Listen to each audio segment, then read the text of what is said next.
Basically, India's past involves a political structure of several dynasties and empire building attempts, resulting in a conglomerate of cultures and religions throughout India's society.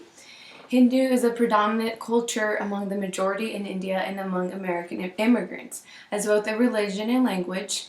Sikhs are only 2% of the population in India, yet make up 30 to 40% of the population in California. The northeast area of the country, approximately 5%, is generally Muslim. Indian Christians occupy the third largest group. Christians exist between the Hindu and Muslim majorities along the border of India and Pakistan. As a former British colony, English is spoken as a preferred second language to Hindu by many citizens. The structure of India's parliament and political party system is very similar to those of the UK. India has a prime minister and a cabinet that make the general statements. Communication in the Indian culture is extremely important. For them, it's important to emphasize the value of a common language as a unifying force. There are at least 18 different languages and then many other dialects that are spoken in the Indian culture. They use a lot of head movement and hand gestures, which, when in the hospital setting, can become difficult to understand what they're trying to say. Hey Pooja, how are you today? I am fine. What is this? I just bought it from the store. It is avocado. Is it a fruit? I Should we cut it? don't know. Let's cut it. You can cut it. So you feeling good today? No, I am paining right here. Your pain like हाँ यहाँ पे pain where does it radiate across? How bad is What it? is radiate, huh? How long has it been going on? I don't know, long time. Well, Pooja, we must do something. No, that is not good to have stomach pain Okay, tell for me. this long. How do you cut this? What is it? I don't Is it know. sweet? They've got all kinds of Is it fruit sweet? here. Let's try. No, I will call doctor. I will make appointment. No, I gave birth to 3 babies already. I'm fine. You can have one more trip to the doctor. We will go now. I don't want it. Very expensive here. The American doctors don't know what I'm saying. I will call and make an appointment, and we will be there today maybe. Maybe tomorrow. Maybe Okay, next then will week. you leave me alone and eat this weird thing? I will make the call now. Oh, what is this? Soft on the inside.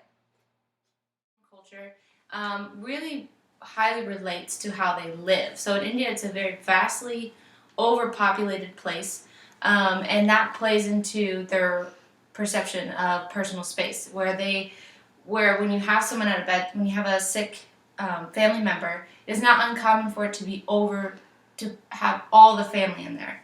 They don't consider it as an intrusion or an invasion of space. It's an expected thing.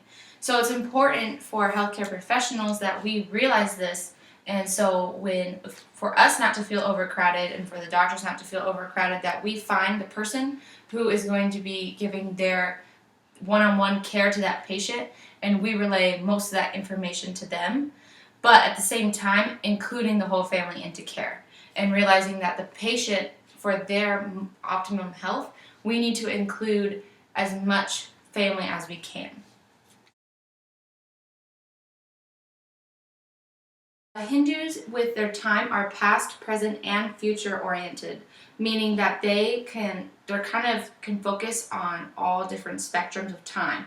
So they're past oriented because they have such a rich rich traditions and rich culture, and they really inculcate that into their time now. And they're present because they believe whatever they do now will affect their future, and they're always working towards their future. But this is important for healthcare professionals because they will also put a more highly value on some things than others. So like healthcare appointments. They might not put a high priority on being there on time because they don't view it as a priority. Whereas spiritual health or atonement, that's something that they're going to be like on time for, very making sure that that's a priority. So as healthcare professionals, we need to be sensitive to that, and we need to realize that they have a very big range of time. What is blue আমি bloods? জানি না Blue bloods কি? এটা কি? blue bloods. এটা ভালো? Is it good? It must be about the police. There are a lot of movies about police here. Everything is about police here. There's a lot of movies. You're not like this in India. The president named Donald, what can you expect? What is When is your appointment with the doctor scheduled for? doctor's appointment? I think 10 o'clock. Well, what time is it now? 11 o'clock. I think we should go. Chalo. Our social organizations, the father is highly regarded as head of family and is the primary spokesman considering important family matters, including healthcare. And the wife will normally sit passively by her husband, having all questions directed towards him. Men are also considered primary providers. They're the patriarchs of the family and control all finances. And values, manners, morals are all learned as part of their social structures. As far as marriages, they've always been arranged by parents or other intermediaries. Marriage is regarded as a union of families rather than a union of individuals. And traditionally, it took place when the husband and the wife were both children. Welcome, Mr. and Mrs. Kapoor. Please sit down. Thank you. So, Mrs. Kapoor, you've been telling me of some of your pain.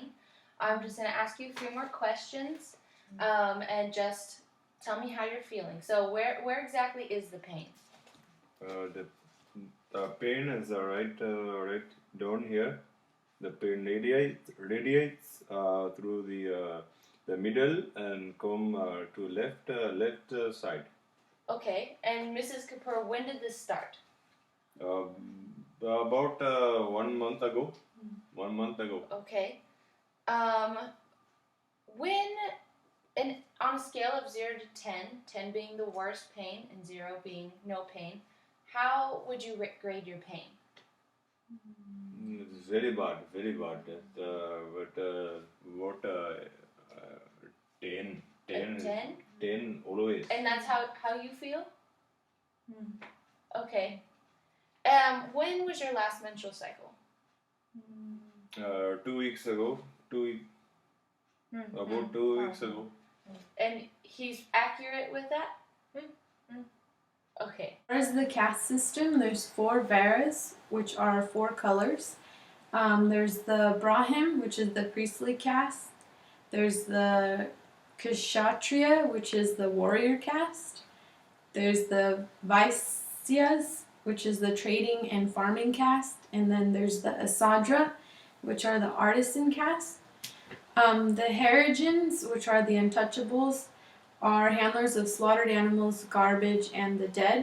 And they're thought of as to be polluted and defiled by society. Today, in most large cities, educated workers and professionals of many castes intermingle, so it's not segregated out.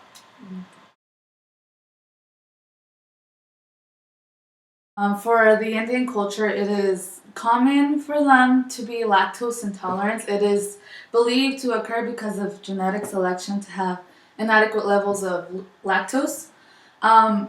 They also have an ability to withstand really, really hot weather, and that is also believed because of when they're growing up, they are exposed to such hot temperatures that their body they have a lower sweat rates related to the development of the body growing in that extreme weather. Also, the Indian culture, they can either be very light skinned or they can be either really dark skinned.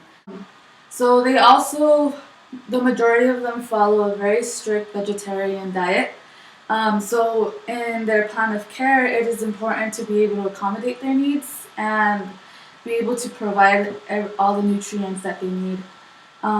So we need to use the available foods we have here in the Western culture and be able to provide it in a very nutritious manner to them.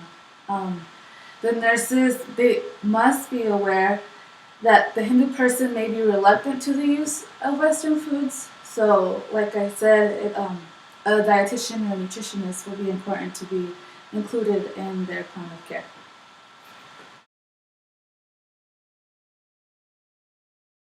Regarding environmental control, Hindus are viewed as having both an internal and external locus of control. They believe that change can be affected by internal conditions that are influenced by psychological factors such as anger, jealousy, envy, fright, and shame. The external locus of control is evident in that illness is an external event or misfortune, the cause of which may be related to the fault of a family member or the wrath of a diseased goddess against the entire family.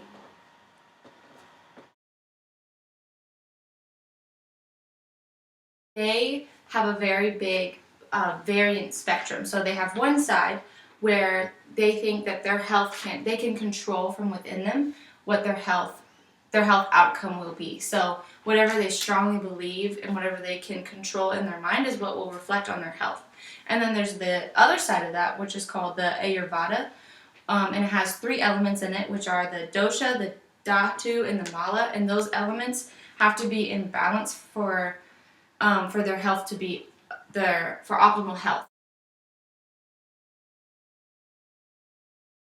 The body consists of 5 natural elements, which is the earth, which are bones and muscles, water, which is phlegm or kapla, fire, which is gall or pitta, wind, which is vayu, and space, which is hollow organs.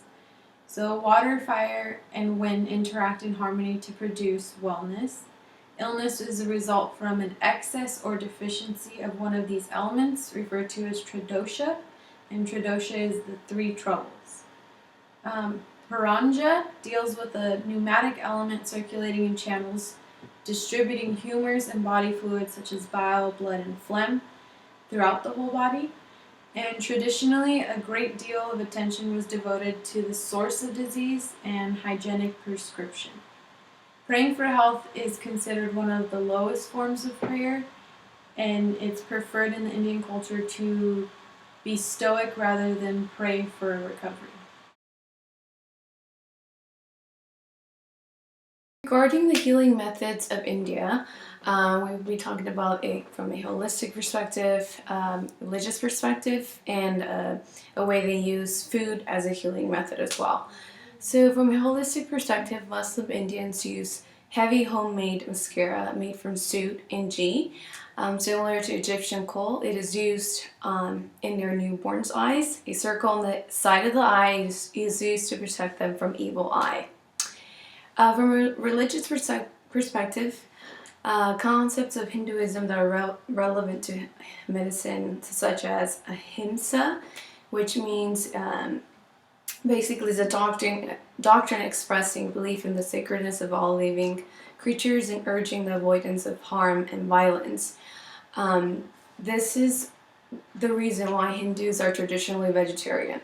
They believe that by eating meat, a person takes the life of another living creature. Hindus believe that all creatures contain the life of God, the divine. By causing harm to another creature, a person causes harm to God's soul. Since all living creatures are part of God, by harming another person, you're ultimately harming yourself.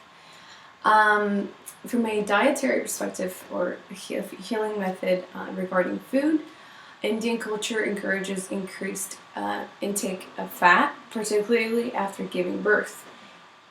Ghee, which I mentioned earlier, is a food which primarily consists of heated butter. It is made with a wide variety of foods. It is believed to aid in healing the uterus and is taken in large quantities for 10 days after giving birth.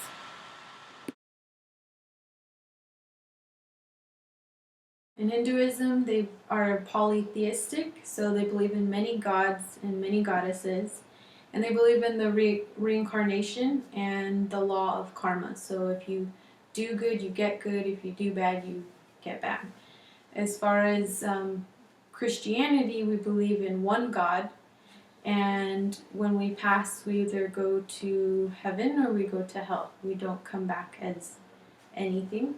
The one similarity we do have is we both have a reverence for something bigger than ourselves. We both believe that there is a higher power. We're going to answer some questions, just some things that we know that as nurses that you're probably that are things that are going to be relevant to you when caring for people of different cultures, especially the cultures from South Asia. So on that note, what are some things, Rez, that you think are relevant to nurses treating South Asians? I think the biggest thing is being extremely respectful. There will be wide cultural gaps, but I think being aware of that and treating it as something that's on equal plane as whatever cultural subset you're from is going to be a really big deal. Because a lot of times, Indians especially will come here and they will expect to be treated as a stereotype, and they kind of expect to be ridiculed, not only for maybe how they speak, but possibly for the things that they deem important. As far as just how Indians, especially Hindus, would deal with death and illness and whatever. And in my experience, I found that typically they don't harbor a whole lot of hope. In situations, especially where someone's health is tenuous and dire, they will often just mourn and grieve even before that person has passed, and it will be a largely hopeless situation. In times like that, yes, there is prayer involved. Usually anything religious that they do will become extremely ritualistic, so it'll be things like, well, I have to go to the temple, I have to present this offering, I have to do this or that. But other than that, as far as involving God or the many gods that they have in trying to handle that situation of someone possibly being sick enough to die from it, they really won't do a whole lot of that. They'll oftentimes, I've found, just behave like an atheist or a humanist or someone who believes very, very strongly and sometimes exclusively in the things that can be seen. So they will rely very heavily on the medicine, very heavily on the science. They'll want to know exactly what's going on. They will want explanation, and sometimes they will want you to explain a concept or whatever is happening multiple times. So just be aware of that. As far as how that differs from people who know who Jesus is and have that hope, someone who knows who Jesus is and is potentially dealing with a situation where they may die from whatever health issue that they have, it's just different. There's a whole lot of hope there. There's a whole lot of looking forward to what's next.